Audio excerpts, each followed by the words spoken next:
I cheated with my gym trainer, pretending it was just functional training. I sent him flirty messages often, but my husband took revenge by sharing everything in the school parents group. I am not here to justify myself nor to seek forgiveness. This story has no heroes, only broken people trying to appear whole. My name is Marina, I am 33 years old, and I am a primary school teacher here in Jalisco. I grew up in a conservative family, I got married young, and I was a mother before I was 25. My life always followed the predictable script: a hardworking husband, children in school, weekends at my mother-in-law's house. Until one day, I myself deviated from that script, and I paid for it in a way I never imagined. Sergio, my husband, is 37 years old. He is an accountant at an engineering company and has always been a stable man, one of those who never forgets a bill or leaves anything unpaid. At home, he is reserved, methodical, and much more rational than emotional. For a long time, our relationship was calm and secure, but perhaps too secure.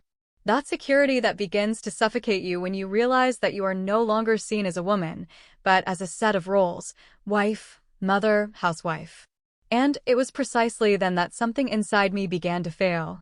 It began with a silent but persistent emptiness.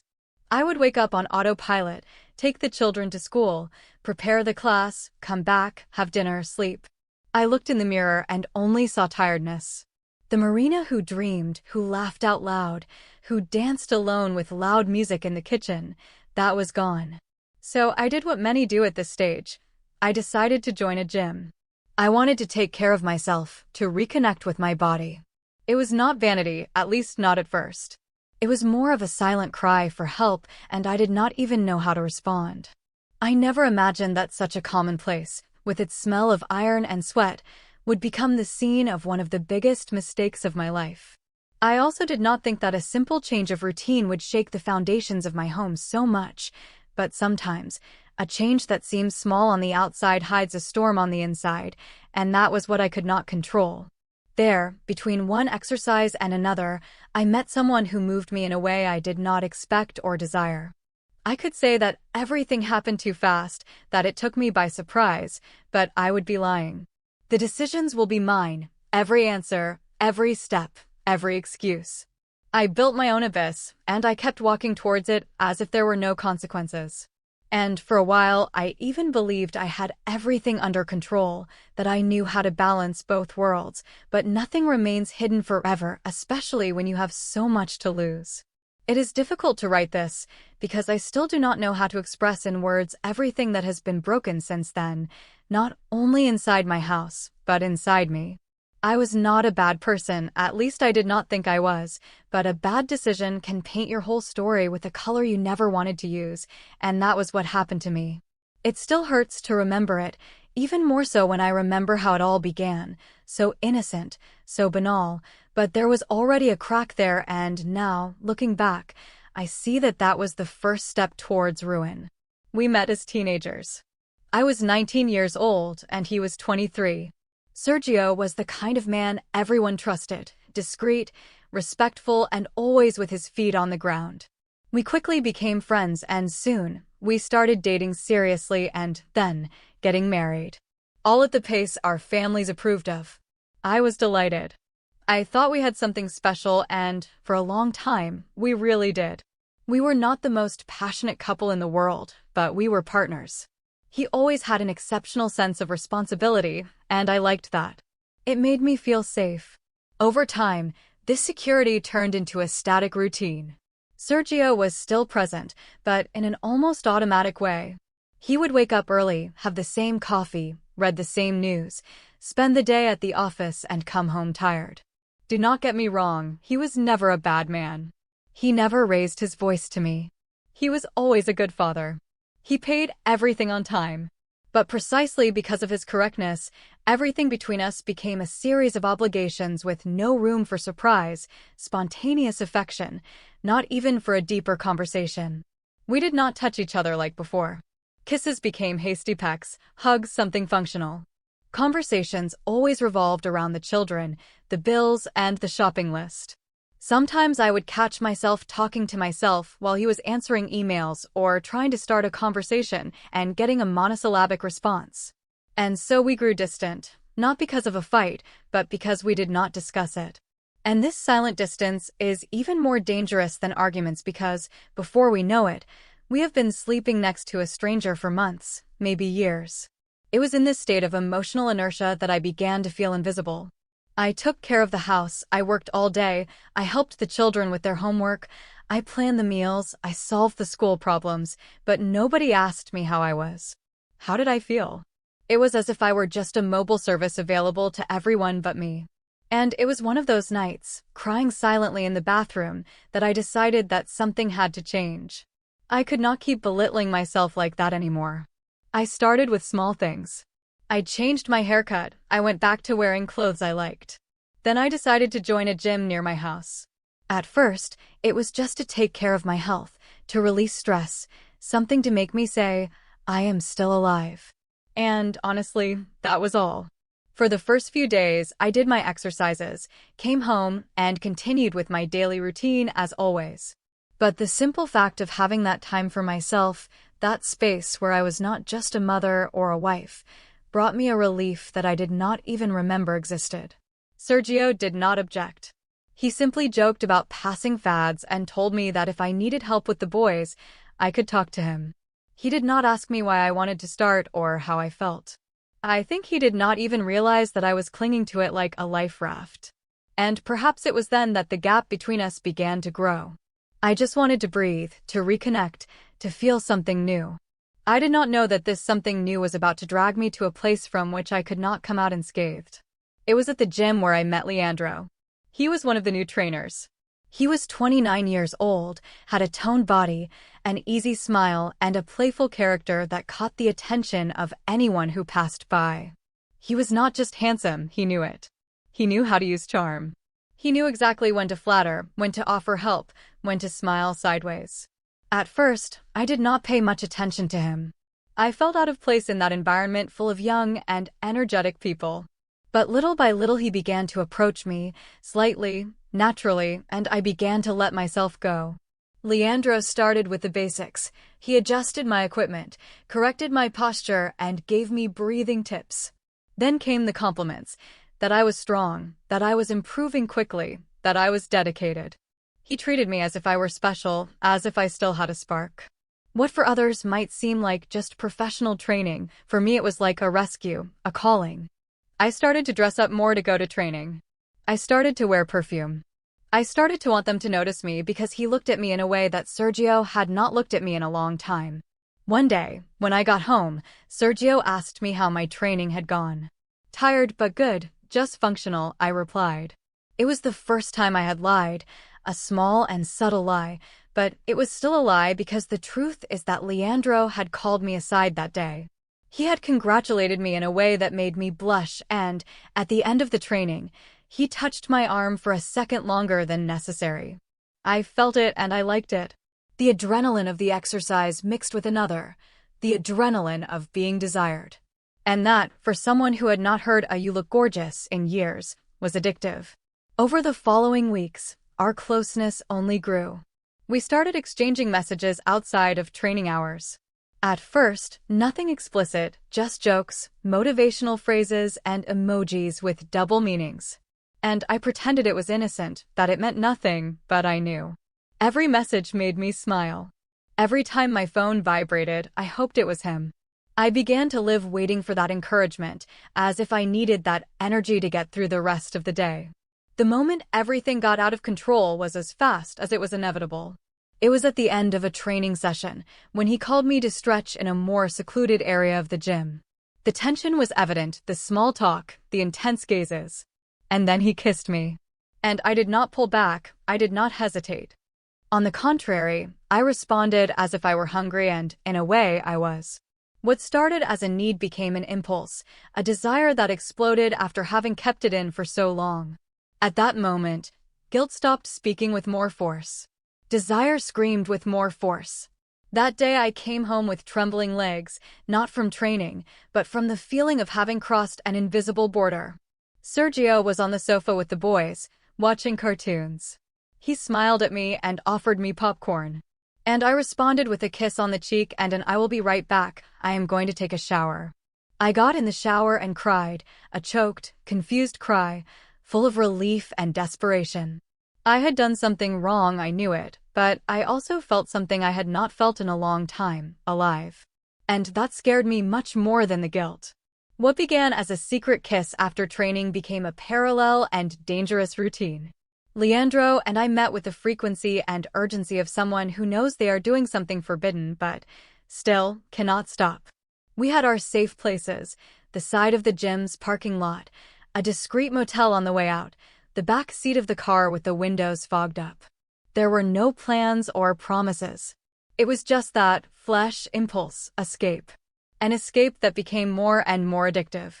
I prepared for these encounters like someone preparing for a role.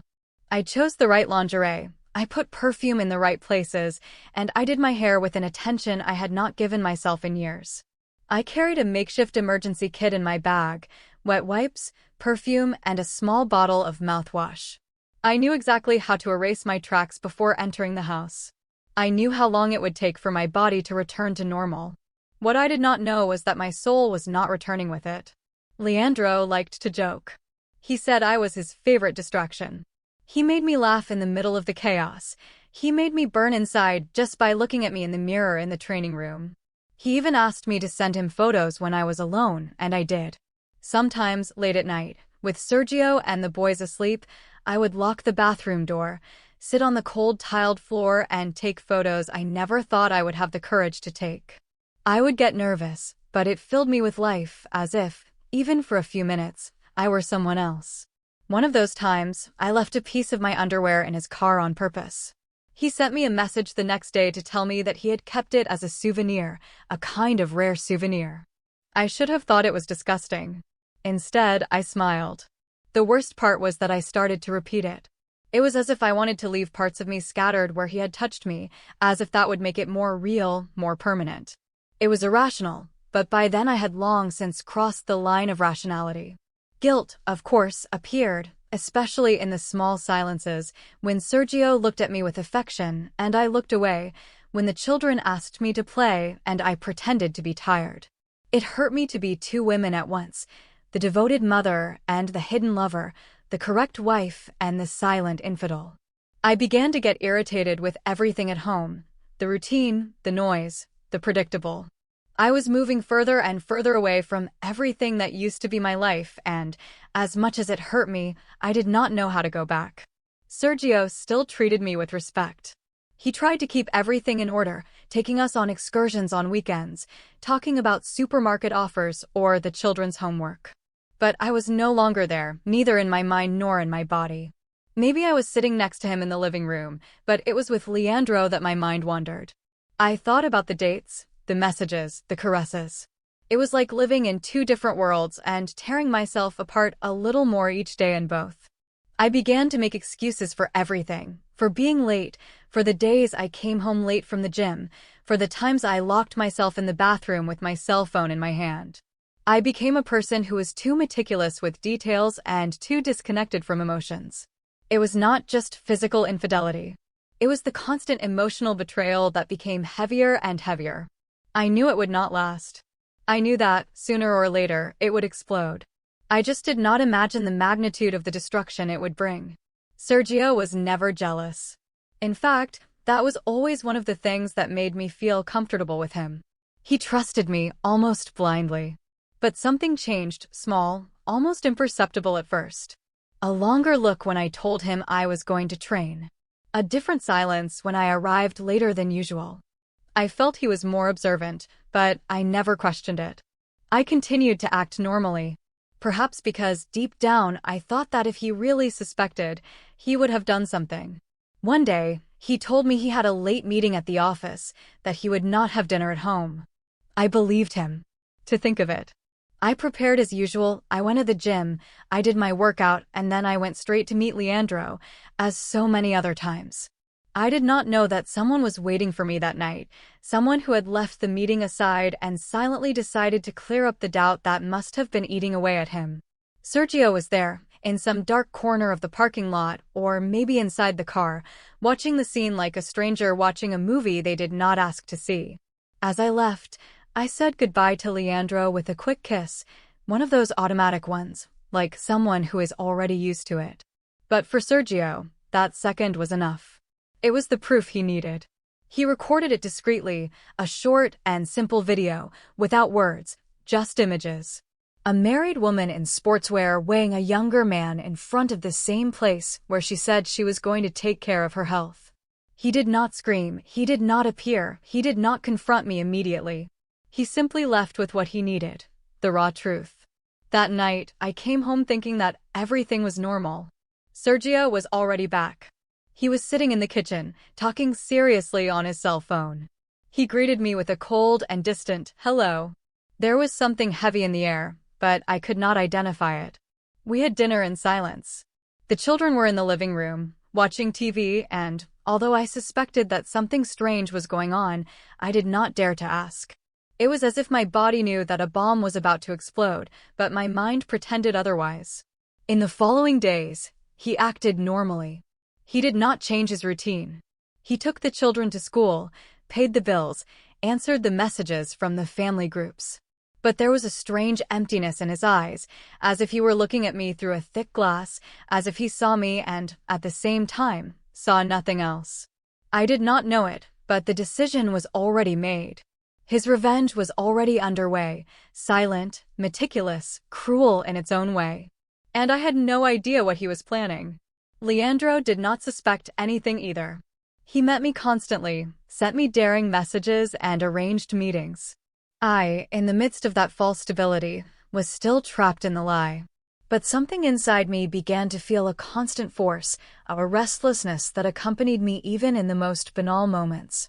It was as if the world had stopped, but I was still trying to keep my balance. I did not know that, at that precise moment, my image was already being told. The next morning, I woke up to my phone vibrating nonstop, messages, calls, notifications in series. I thought it was an emergency with the boys' school, but when I unlocked the screen, my heart stopped. At the top of the messages, there was a screenshot of the school's parent group. "Can someone explain this to me?" followed by an attached video. I still had not understood, but when I opened it, I saw it all. The video began with the gym's facade and ended with me kissing Leandro. No cuts, no excuses, no room for doubt. I was paralyzed. I felt my body freeze. That was in the school group of mothers, of teachers, of other parents. People I spoke to almost daily, people who smiled at me at the classroom door. The video had no subtitles. Sergio did not write a single word. He simply published it, cold, clean, cruel, and effective. It was as if he said everything he wanted without having to open his mouth. I did not know where to hide my face or how to explain it, or if I could still save something. After that, the direct messages started shortly after. Some were shocking, others were silent, just looks of surprise in the ignored replies. No one said directly, "You are a traitor," but from the mother's messages, I realized that they now saw me differently. Some left the group, others stayed to watch. The worst was my daughter's teacher, who sent me a short message. "I am not going to get involved, but I am very sorry about the children." That hit me like a dagger because, at that moment, I understood that it was not just my marriage that had been destroyed, it was my image as a mother, as a woman. I spent the day in shock. I looked at the boys and felt like a fraud, a monster. I could not send a message to Sergio or Leandro. I just saw my life fall apart in a video of a few seconds. I began to remember all the times I underestimated his silence, all the times I came home thinking I had everything under control. And now he had brought it all to light, exposed, humiliated, without screaming, without threatening. And that hurt much more. At school, the news spread like wildfire. I was called to the coordinator's office to talk about the group exposure. Even without directly mentioning the content, it was a cold conversation, full of evasiveness and formalities, but the message was clear: I was no longer welcome there as before. Some mothers began to avoid looking at me at the entrance. Others simply looked at me with that mixture of pity and judgment that hurts more than any insult. Silence became the loudest sound of my life. And Leandro disappeared. He did not answer my messages, he did not show up at the gym, he did not try to defend me or ask me if I was okay. And that is when I completely fell apart because, in the end, I destroyed everything for someone who simply evaporated as soon as the tables turned. And Sergio, well, he was about to say it all without saying anything again. But this time, face to face. When I got home that day, the silence was like a monster waiting for me behind the door. Sergio was in the kitchen, sitting still, with his gaze fixed on any point, as if he were far away. He was not using his cell phone, he was not reading the newspaper. He was just waiting for me. When he saw me enter, he did not say anything immediately. He just looked at me. His gaze was empty, tired, almost dead. I felt my legs tremble. That was the first time since all that being face to face with him scared me. Not because of the violence, but because of the coldness. He got up slowly. His eyes were red and his face pale. His voice was low and firm. I do not need to hear anything. I already understood everything. You destroyed our family. It was as if each word weighed a ton. I tried to speak. The words came out confused, trapped in my tears. I said it was not like that I felt lonely, that I had made a mistake, that I was sorry. But he just looked at me like someone who hears but does not listen, like someone who sees but no longer recognizes the person in front of them. I tried to get closer, I touched his arm. He stepped back. Only then did I realize how much he was holding back, how much that always contained man contained a hurricane inside him. He could have screamed, insulted, broken something. But no. The worst violence he could inflict on me was contempt, the lack of reaction. And that destroyed me. I begged him to let me speak, to think of the children. He shook his head slowly, with tears in his eyes. It is for them that I am leaving here for a few days. They do not deserve to witness this. Sergio went to his room, packed a simple backpack with some clothes and documents, called the boys calmly and told them they would spend the weekend at their grandmother's house. They obeyed without a fuss. Maybe they did not even understand what was happening. Maybe they just felt the weight in the air. I hugged them with a lump in my throat, trying to hide my desperation. But the older one looked at me with a look I will never forget, as if he already knew, as if he understood more than he should. Before leaving, Sergio handed me an envelope. It was the contact information of a lawyer. He said he did not want to fight, that he would do everything in the most civilized way possible, but that the marriage was over. That he could no longer look at me the same way, that he did not trust me, that he could not. He told me this with tears in his eyes, but without raising his voice at any time. And that was what destroyed me the most. The love was still there, but the trust was dead. And with it, everything we had built. I stood there in the empty room, with one of the boys' backpacks still leaning against the wall and the echo of the door closing behind them. The silence reigned again, but now with a different weight. It was no longer the silence of guilt, it was the silence of loss, of loneliness, of the fall. And finally, I began to understand that I had reached a point of no return. I had broken something that could no longer be fixed, and now I would have to learn to live with the fragments. What came after the separation was a kind of death in life.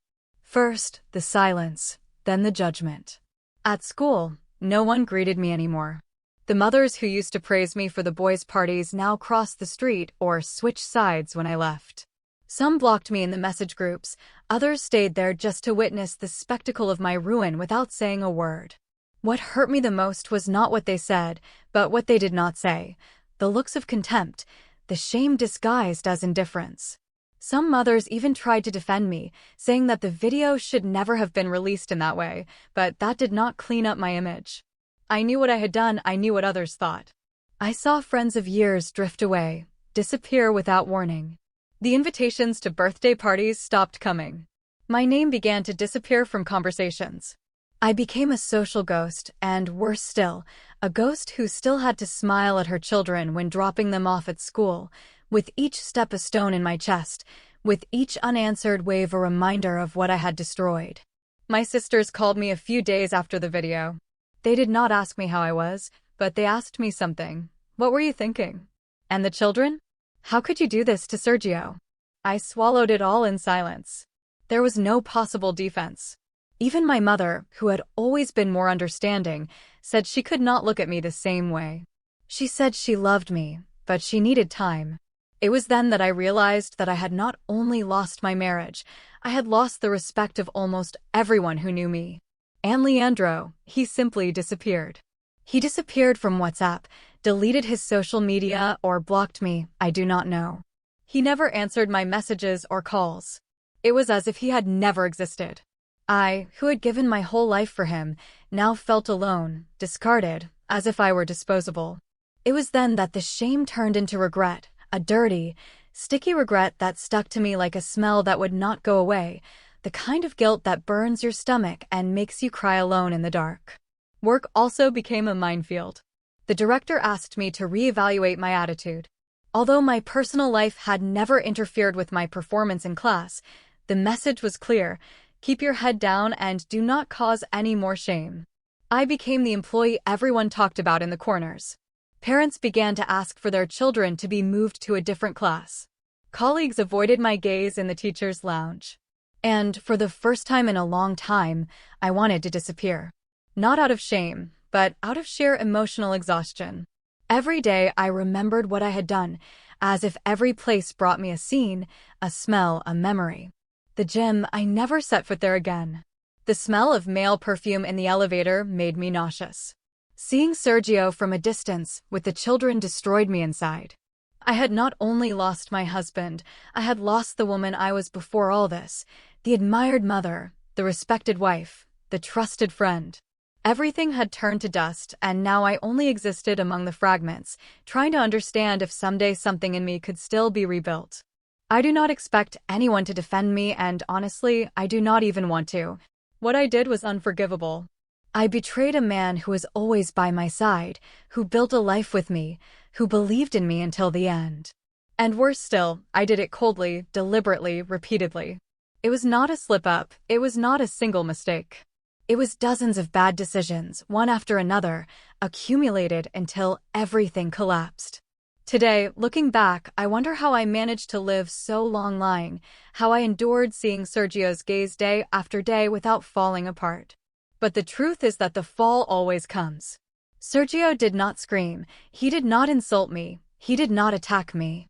He remained silent, and his silence was the cruelest punishment I could receive, because it was in that silence that I understood the seriousness of what I had done. When he published that video in the school group, he not only exposed the betrayal, but he stripped me of the mask I had worn for years. The exemplary woman, the devoted mother, the respectable wife, everything vanished in seconds, and I was left naked, metaphorically and emotionally, in front of everyone.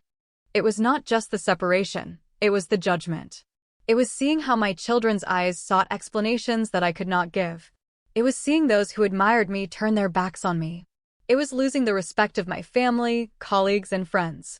And perhaps the most difficult thing was realizing that Leandro, for whom I threw everything away, was worthless. He disappeared at the first sign of difficulty. He left me with the consequences while he went on with his life. I destroyed myself for someone who did not hold my hand for even 5 minutes in the middle of the fire. Today, my life is different. Not because I wanted it to be, but because I had to rebuild what was left, and there was not much left. The boys still love me, but I feel the difference. They look at me with the innocence of someone who does not know exactly what happened, but feels it. And Sergio, we do not talk like we used to. He goes on with his life, taking care of his children, working in silence. A silence that still haunts me, a silence that says, every day, you dug this hole, now live in it. I do not want to play the victim. All of this was a direct consequence of my decisions. I knew what I was doing, and no matter how much need, pain, and loneliness I felt, that never justified cheating, never justified lying to the person who slept next to me. My mistake was not just cheating, it was the cowardice of not facing the truth when it was still possible. And the price was fair. I lost everything. Not just my marriage, I lost my identity, my peace, my name. Today I train alone, not for my body, but to carry the weight of the guilt I put on my shoulders.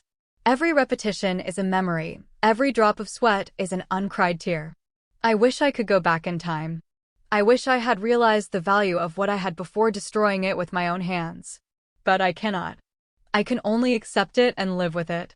Leave your opinion in the comments, like the video and subscribe to the channel to receive notifications of new videos.